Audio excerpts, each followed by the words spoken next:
Hello friends, Mamun's কিচেনে তোমাদের সকলকে স্বাগত।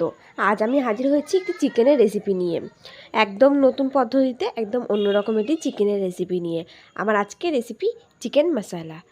তাহলে চলো বেশি দেরি না করে আজকে রেসিপিতে যাওয়া যাক। স্কিপ না করে পুরো ভিডিওটা দেখো, তোমাদের অনেক ভালো লাগবে। আর ভালো লাগলে লাইক কমেন্ট শেয়ার করে দিও। চলো তাহলে মূল রান্নায় যাওয়া যাক। প্রথমেই আমি এখানে কিছুটা পরিমাণে চিকেন নিয়ে নিয়েছি।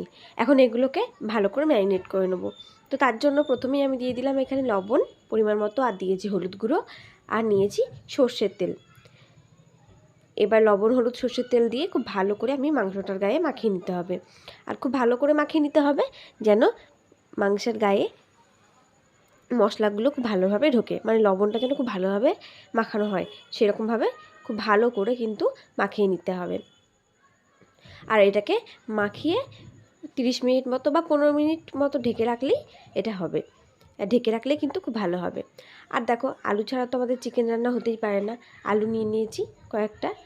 তারপর এখানে নিয়েছি পেঁয়াজ কুচি, আর নিয়েছি এখানে কিছু মশলা। নিয়েছি আদা বাটা, জিরে বাটা, রসুন বাটা, আর নিয়েছি কাঁচা লঙ্কা, শুকনো লঙ্কা একসাথে বেটে নিয়েছি। আর এখানে একটা বাটির মধ্যে নিয়েছি টমেটো কুচি। তারপরেই কড়াই গরম করে তার মধ্যে দিয়ে দিয়েছি পরিমাণ মতো সর্ষের তেল, আর তেলের মধ্যে দিয়েছি সামান্য লবণ আর হলুদ। এরপর এই লবণ হলুদের দেওয়া তেলের মধ্যেই আমি টুকরো করে রাখা আলুগুলোকেও দিয়ে দিলাম। এখন এই আলুগুলোকে আমি উল্টে পাল্টে বেশ লাল লাল করে ভেজে নেব। আর এই তেলের মধ্যে লবণ হলুদ দেওয়ার কারণ হলো আলুটা খুব তাড়াতাড়ি ভাজাও হয়ে যাবে, আবার এদিকে রঙটাও কিন্তু খুব সুন্দর আসবে। তো এই দেখো, এবার এগুলোকে আমি লাল লাল করে ভেজে নিয়েছি। দেখো, দেখতেই পাচ্ছ, ঠিক এরকম লাল লাল করে ভেজে নিয়েছি। তবে এই রান্নাটা কিন্তু তোমরা আলু ছাড়াও করতে পারো, তবে আমার একটু আলুটা ভালো লাগে সেই কারণে আমি আলু দিয়েছি। তবে চাইলে আলুটা স্কিপ করে যেতেই পারো। এইবার দেখো, আলুগুলোকে তুলে নিলাম। এবার ওই তেলের মধ্যেই আমি দিয়ে দিলাম একটা তেজপাতা, আর দিয়েছি হাফ চামচ মতো জিরে ফোড়ন। ফোড়নটা একটুখানি ভেজে নেবো হালকা করে। তারপরেই আমি এর মধ্যে দিয়েছি পেঁয়াজ কুচি। পেঁয়াজগুলোকে যতটা সম্ভব পারবে সরু সরু করে কাটতে হবে। এবার পেঁয়াজ কুচি দেওয়ার পরে খুব ভালো করে নেড়ে চেড়ে লাল লাল করে ভেজে নেব। তবে কিন্তু এখানে পেঁয়াজের কালারটা খুব বেশি লাল করা যাবে না, মানে হালকা কালারটা চেঞ্জ হয়ে আসবে, তখনই এই পেঁয়াজটা ভাজা হয়ে যাবে। খুব বেশি লাল করে ভাজিনি। দেখো, দেখেই বুঝতেই পারছো। এখন আমি এই পেঁয়াজ ভাজার মধ্যেই বেটে রাখা আদা, জিরে, শুকনো লঙ্কা, কাঁচা লঙ্কা আর রসুন বাটাটা দিয়ে দিলাম। এবার সমস্ত মশলাগুলোকে পেঁয়াজের সাথে খুব ভালো করে মিশিয়ে নিয়ে মশলাটাকে কষিয়ে নেব। দেখো, একঘেয়ে মাংস রান্না তো আমাদের ভালো লাগে না, তাই কি সবসময় ইচ্ছে করে একটু রান্নাতে স্বাদ বদল আনতে। তো সেটারই চেষ্টা আজকে।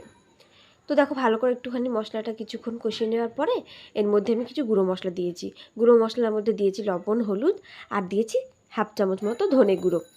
আর এই গুঁড়ো মশলাগুলোকেও খুব ভালো করে মশলার সাথে মিশিয়ে মশলাটাকে কষিয়ে নিতে হবে।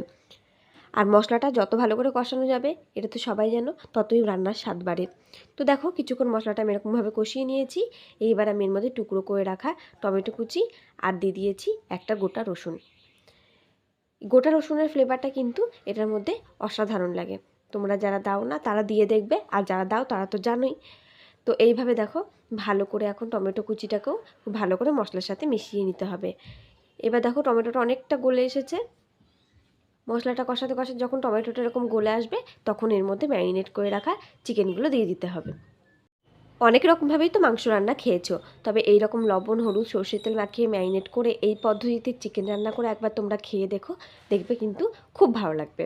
তো দেখো, এবার চিকেনগুলো দিয়েও খুব ভালো করে মশলার সাথে মিশিয়ে নিয়ে খুব ভালো করে মাংসগুলোটাকে কষিয়ে নিতে হবে।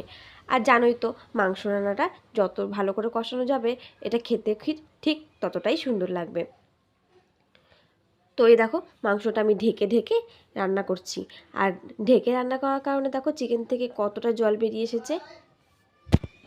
চিকেনটা কষিয়ে নিতে নিতেই এর মধ্যে আমি দিয়ে দিলাম ভেজে রাখা আলুগুলো। এই আলু দিয়েও চিকেনের সাথে যদি কষিয়ে নেওয়া হয় না, আলুগুলো খুব তাড়াতাড়ি সিদ্ধ হয়ে যাবে। আর এটা তো 80% মতো আলুগুলো সিদ্ধ হয়েই আছে, ভাজতে ভাজতে নরম হয়ে গেছে। এবার দেখো, চিকেনটা আমাদের কষানো হয়ে গেছে। এখন এর মধ্যে আমি সামান্য একটুখানি গরম জল ব্যবহার করেছি। আর রান্নার মধ্যে কিন্তু গরম জল ব্যবহার করলে রান্নার স্বাদটা কিন্তু দ্বিগুণ হয়ে যায়, খুব ভালো লাগে। তো দেখো এবার কিছুক্ষণ ফুটতে দেবো। এই যে দেখো ফুটেও এসেছে। একটু গ্রেভি গ্রেভি রাখবো আমি, তোমরা যেরকম খেতে চাও, একটু শুকনো শুকনো খেতে চাইলে সেরকমও করতে পারো। তো দেখো নামানোর আগে এই যে একটু গরম মশলা দিয়ে দিলাম, গরম মশলা গুঁড়ো দিয়ে ভালো করে নেড়ে চেড়ে গরম মশলা গুঁড়োটাকে ভালো করে মিশিয়ে নিতে হবে, যেন এর ফ্লেভারটা পুরোপুরি চিকেনের মধ্যে ঢুকতে পারে। তার জন্য গ্যাসের ফ্লেমটাকে অফ করে 5 মিনিট মতো ঢেকে রেখে তারপর পরিবেশন করলে এই স্বাদ কিন্তু অসাধারণ হয়। তো ফ্রেন্ডস, আজকের রেসিপি কেমন লাগলো অবশ্যই কমেন্ট করে জানিও। আশা করছি ভালো লেগেছে। ভালো লাগলে লাইক কমেন্ট শেয়ার করে দিও। আর যারা এখনও চ্যানেলটিকে সাবস্ক্রাইব করোনি প্লিজ চ্যানেলটিকে সাবস্ক্রাইব করে দিও।